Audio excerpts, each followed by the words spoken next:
Hello, I'm Dow Bartling, and welcome to another Dow's Weekly Digest.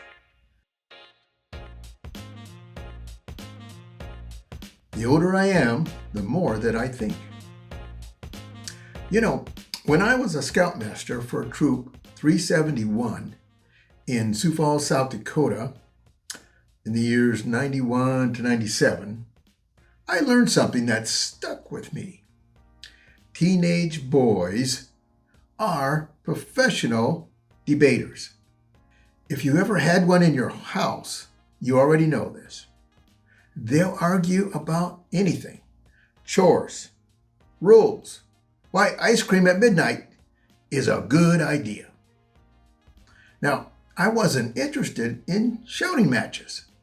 So when one of them wanted to make a case, I'd say, let me see if I understand your point correctly.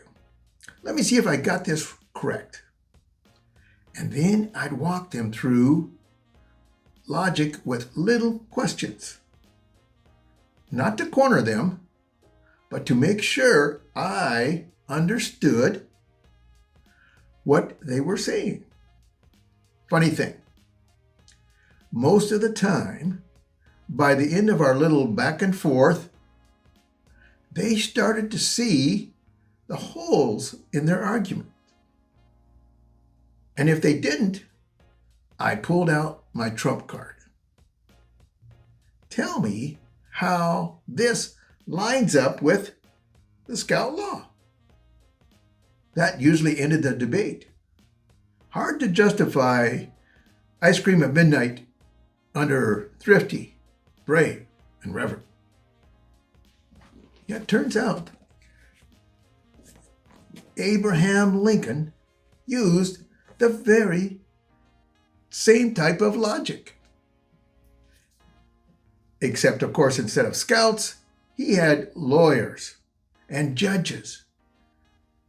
Before making his case, Mr. Lincoln would point out what was good about his opponent's argument.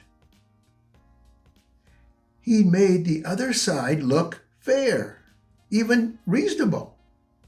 And you know what happened? People trusted him.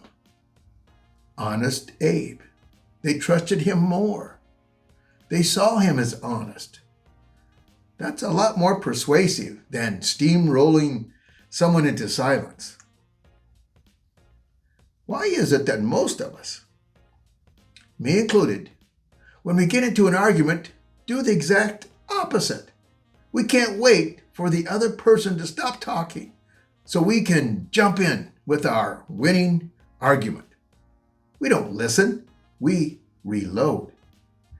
Ever notice how in most arguments the volume goes up, but the understanding goes down? Lincoln had a better idea. If you want to persuade, first prove that you understand. Put yourself in the other person's shoes. Feel what they're feeling. Say their case out loud. Sometimes you will even realize they've got a point, and you don't have it all figured out. I hate when that happens, but it's true. Ever notice how much harder it is to stay mad at someone who just explained your own feelings back to you? That's why it works. 9 times out of 10, showing you really get the other person's viewpoint makes them a lot more open to yours. And that 10th time, well, you may end up learning something new. Either way, you come out ahead. So, next time you find yourself in a debate with a coworker, a client, or your teenager who thinks that curfew is just a suggestion, try it. First say, let me see if I understand your point correctly. And then when you're done, and you ask those little questions, if you really want to settle the matter, ask the Scoutmaster's final question. How did this line up with the Scout Law?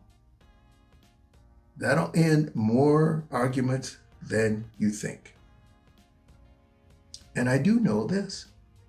There are two types of financial professionals out there. Those that do business through financial markets and those that wish they could do business through financial markets.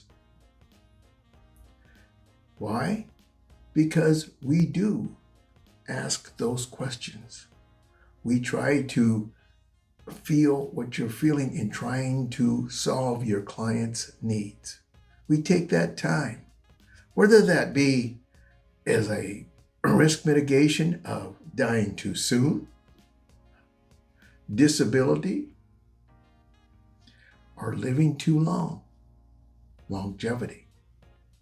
We take that time to listen to you. So, remember this, blessed are they who ease the pain of misfortune, for they shall be called insurance agents. You take care.